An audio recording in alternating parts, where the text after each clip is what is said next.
Hello मेरे प्यारे बच्चों, आज हम लोग केमिस्ट्री कक्षा 12 के दो बहुत महत्वपूर्ण प्रश्नों को पढ़ेंगे जो प्राय परीक्षा में पूछे जाते हैं। मूलरता और मोललता, ये प्राय पेपर में पूछा जाता है।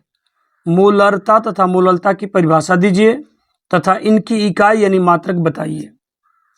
तो सबसे पहले बात करेंगे मूलरता की। मूलरता क्या है? तो कहता है कि 1 लीटर विलयन में, शब्दों को थोड़ा ध्यान देंगे, 1 लीटर विलयन में उपस्थित मोलों की संख्या, मोलों की संख्या को हम ग्राम अणुओं की संख्या भी कहते हैं। तो 1 लीटर विलयन में उपस्थित मोलों की संख्या विलयन की मोलरता कहलाती है। इसे कैपिटल एम से प्रदर्शित करते हैं। अतः विलयन की मोलरता एम बराबर, कैपिटल एम बराबर विलय के मोलों की संख्या, जिसको यहां स्मॉल एन से शो किया गया है, विलय के मोलों की संख्या बटा विलयन का आयतन। यहां बता दिया किस में लेना आयतन, लीटर में। और मोलरता के मात्रक की बात करें तो मोलरता का मात्रक क्या होता है, मोल प्रति लीटर है।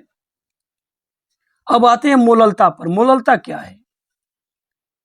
वह 1 लीटर विलयन में था और यह 1 किलोग्राम विलायक में है। दोनों में डिफरेंस देखेंगे।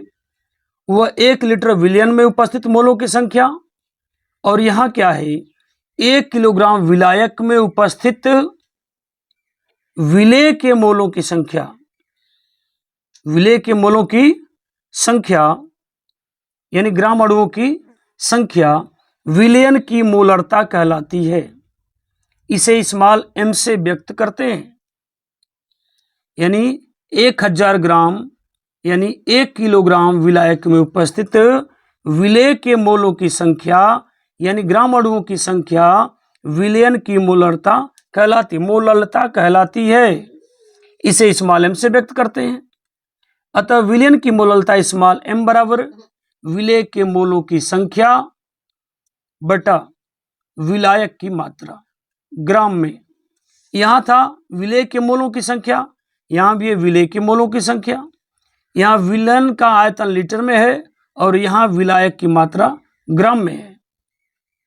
इस तरह से दोनों में डिफरेंस आपको समझ में आ रहा होगा। मोललता की इकाई यानी मात्रा क्या होती है, मोल किलोग्राम। उसका मोल प्रति लीटर था, क्योंकि आयतन लीटर में था तो मोल प्रति लीटर था। इसका मात्रक मोल प्रति लीटर है, इसका मात्रक मोल प्रति किलोग्राम है। उम्मीद करते हैं कि दोनों परिभाषाएं आपको भली बात समझ में आ रही होंगी। अगर समझ में आ रही है तो वीडियो को लाइक और सब्सक्राइब कर दें।